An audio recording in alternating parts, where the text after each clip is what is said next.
तेजपुरा क्षेत्र के नेहामा में आयोजित आवामी दरबार और जनसंपर्क कार्यक्रम के दौरान शिक्षा मंत्री सकीना इत्तू ने जनता की समस्याएं सुनी। उन्होंने पेयजल, स्वास्थ्य, शिक्षा और अन्य नागरिक सुविधाओं से जुड़ी शिकायतों पर संबंधित अधिकारियों को तुरंत समाधान के निर्देश दिए।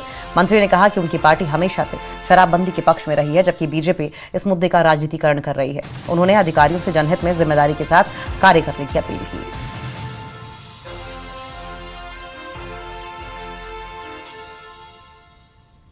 शराब के लिए तो हम सब मना करते हैं, गलत चीज़ है। उसको कभी ना नेशनल कॉन्फ्रेंस से सपोर्ट किया है ना सपोर्ट करेगा, क्योंकि ये मजहबी तौर पे, क्योंकि हम मुसलमान हैं, मुसलमान जो है मजहबी तौर पे ये हराम है, और हराम जो चीज़ है उसको कभी नेशनल कॉन्फ्रेंस ने ना सपोर्ट किया है ना करेगी। उनको पहले अपना टाइम देखना चाहिए। और जब उन्होंने यहाँ स्कूलों के बाहर शराब की दुकानें खोली, और आज भी अगर दुकानें खुली हैं यहाँ, वो किससे खुली है उस पर भी देखना चाहिए लोगों को, उस पर भी बात करना चाहिए बीजेपी वालों को। अगर खुल गई दुकानें तो किसने खोली है? उन्होंने खोली है उनके टाइम पे। और कश्मीर के खूबसूरत पर्यटन स्थल गुलमर्ग में इन दिनों पर्यटकों की भारी भीड़ देखने को मिल रही है। खासतौर पर अफरवत पहाड़ की बर्फ से ढकी चोटियां सैलानियों को अपनी ओर आकर्षित कर रही है। गर्मियों के मौसम में जहां ज्यादातर इलाकों से बर्फ गायब हो जाती है, वहीं अफरवत की ऊंची ढलानों पर अब भी बर्फ जमी है। पर्यटक यहाँ स्कीइंग, स्नो बाइकिंग और बर्फीले नजारों का भरपूर आनंद ले रहे हैं। देश विदेश से पहुंचे सैलानी इस अनुभव को यादगार बता रहे हैं। आखिर क्यों बना हुआ है अफरवत पर्यटकों की पहली पसंद? देखिए गुलमर्ग से हमारे सहयोगी मुनीर हुसैन होरा की एक खास रिपोर्ट।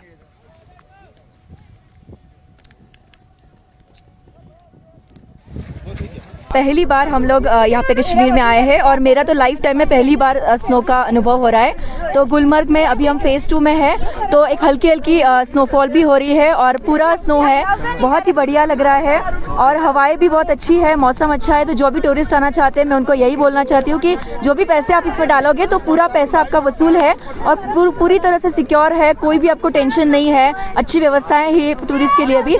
तो एक टाइम लाइफ में एक्सपीरियंस ज़रूर करना चाहिए, चाहे गुलमर्ग हो, सोनमर्ग हो। बहुत अच्छा लगा। फर्स्ट टाइम मैंने स्की किया है। मेरी बकेट लिस्ट में था ये सारे एडवेंचर करना, जिसमें मुझे यहाँ की पूरी स्की टीम ने बहुत हेल्प करी और हमारे जो गाइड है इन्होंने भी बहुत हेल्प करी। गुजरात से आया हूँ, मेरा नाम जिगर है और गुलमर्ग के फेज़ 2 में है। यहाँ हमने स्कीइंग किया है। ये मतलब मेरा पहला अनुभव था स्कीइंग का, बहुत ही मज़ा आया। ये मतलब लाइफ टाइम एक्सपीरियंस है, वन टाइम आपको करना ही चाहिए। और गुलमर्ग फेज़ में अभी भी यहाँ बर्फ़ है, जो भी टूरिस्ट आएंगे उनको यहाँ मज़ा आएगा। स्कीइंग कर सकते हैं, स्लेजिंग कर सकते हैं। इस मौसम में अगर कहीं बर्फ़ देखनी है तो वो सिर्फ अफरवट पीक पर देख सकते हैं। और इतना ही नहीं, बल्कि जब हम स्की की बात करते हैं, यहाँ शौकिया तौर पे इस बार स्की भी होती है, क्योंकि बर्फ़ अभी मौजूद है।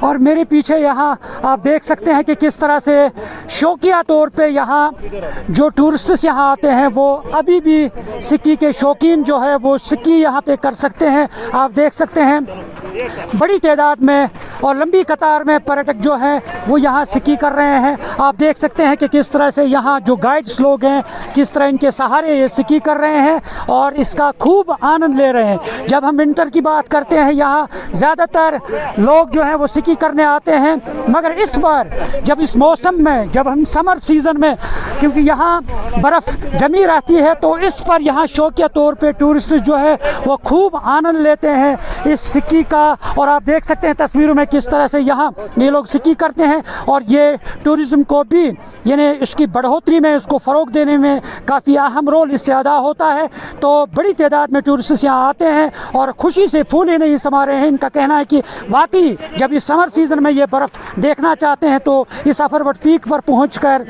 एक तो बर्फ़ देखते हैं, मौसम का जो मौसम की करवट बदलती है वो देख रहे हैं, दूसरा स्की का खूब शौकिया तौर पे आनंद लेते हैं। तो उम्मीद करते हैं तो ज़्यादा से ज़्यादा यहाँ पर्यटक पहुँचे और इस हसीन वादी का खूब आनंद ले सके। न्यूज़ 18 जम्मू कश्मीर के लिए मैं अफरवट गुलमर्ग से मुनीर हुसैन हो रहा।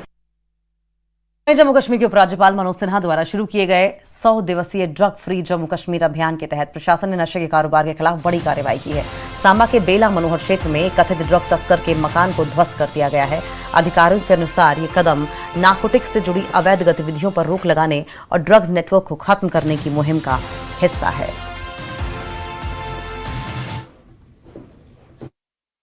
कि अगर किसी एक भी निर्दोष आदमी के खिलाफ कार्रवाई होगी तो मैं वचन देता हूं कि उस अधिकारी को पूरी तरह से नाप दिया जाएगा। लेकिन नशा तस्करों को बचाने अगर कोई आएगा तो उससे मैं कहना चाहता हूं कि दुनिया की कोई ताकत उसे बचा नहीं सकती है। और वहीं पुंछ के युवा सेवा और खेल विभाग ने नशा मुक्त भारत अभियान के तहत सूरनकोट जोन में अंतर क्षेत्रीय खेल प्रतियोगिता का आयोजन किया। प्रतियोगिताओं में 14, 17 और 19 साल आयु वर्ग के लड़के और लड़कियों ने हिस्सा लिया और इस दौरान वॉलीबॉल, शतरंज, खो-खो, कबड्डी और बैडमिंटन मुकाबले आयोजित किए गए। सूरनकोट जोन के कई विद्यालयों के विद्यार्थियों ने पूरे उत्साह और खेल भावना के साथ अपनी प्रतिभा का प्रदर्शन किया। अधिकारियों ने कहा कि ऐसे आयोजन युवाओं को खेलों की ओर प्रेरित करने के साथ साथ नशे जैसी सामाजिक बुराइयों से दूर रखने में अहम भूमिका निभाते हैं। आज मैं आपको बताता चलूँ इंटर स्कूल जोनल लेवल का टूर्नामेंट जो है 5 दिन के बाद इख्तिताम पजीर हुआ, जिसमें 2661 बच्चों ने हिस्सा ले। मैं आपको बताता चलूँ under 14 boys, under 14 girls, under 17 boys, under 17 girls, under 19 boys, under 19 girls, ये तमाम बच्चे डिफरेंट स्कूलों से जोन सूरनकोट में आए। सबसे पहले हमने अंडर 14 बॉयज़, अंडर 14 गर्ल्स का फुरमिटा की सड़ी ख्वाजा में किया। दूसरे दिन हमें boys higher secondary school Surankot में अंडर 17 बॉयज़ किया। फिर आज जो यहाँ पे हुआ, कल यहाँ था अंडर 17 और अंडर 19 गर्ल्स का, आज अंडर 19 बॉयज़ का। ये टोटल पार्टिसिपेशन जो हमारी हुई है 2661 बच्चों ने हिस्सा लिया। ये अंडर द बैनर ऑफ नशा मुक्त भारत और director youth service and sports की जानिब से जो कैलेंडर हमें जारी होता है ईयरली, उसके मुताबिक ये इतने टूर्नामेंट आज इख्तिताम पजीर हुए हैं। और वहीं त्राल के कई इलाकों में सेब के बाग लीफ माइनर बीमारी की चपेट में आने लगे हैं और इससे सेब के पेड़ों की पत्तियां तेजी से खराब हो रही हैं।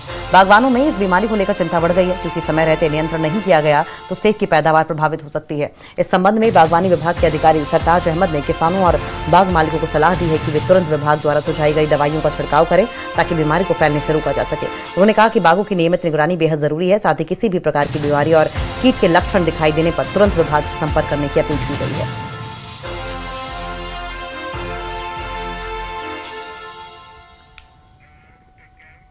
और वहीं भारतीय आमों की खुशबू अब अमेरिका के सिएटल शहर तक पहुंच गई है और वहां के लोगों को आकर्षित कर रही है। सिएटल में मौजूद भारतीय वाणिज्य दूतावास की करीब 1 साल की कोशिशों के बाद अब कई तरह के भारतीय आम अमेरिका में उपलब्ध होने लगे हैं। आपको बता दें कि अमेरिका में भारतीय आमों की एंट्री साल 2006 में हुई थी, जब तत्कालीन अमेरिकी राष्ट्रपति जॉर्ज बुश ने भारतीय आमों के आयात की अनुमति दी थी। But yeah, good to see the mangoes in like the normal grocery store. This is a great job from consulate to get these mangoes for us to consume, and we love mangoes. It's been very hard to find these good quality mangoes. Every summer I used to wait for mango. That's the best thing about summers basically. So I feel like, I'm reliving a part of my childhood when I see these mangoes.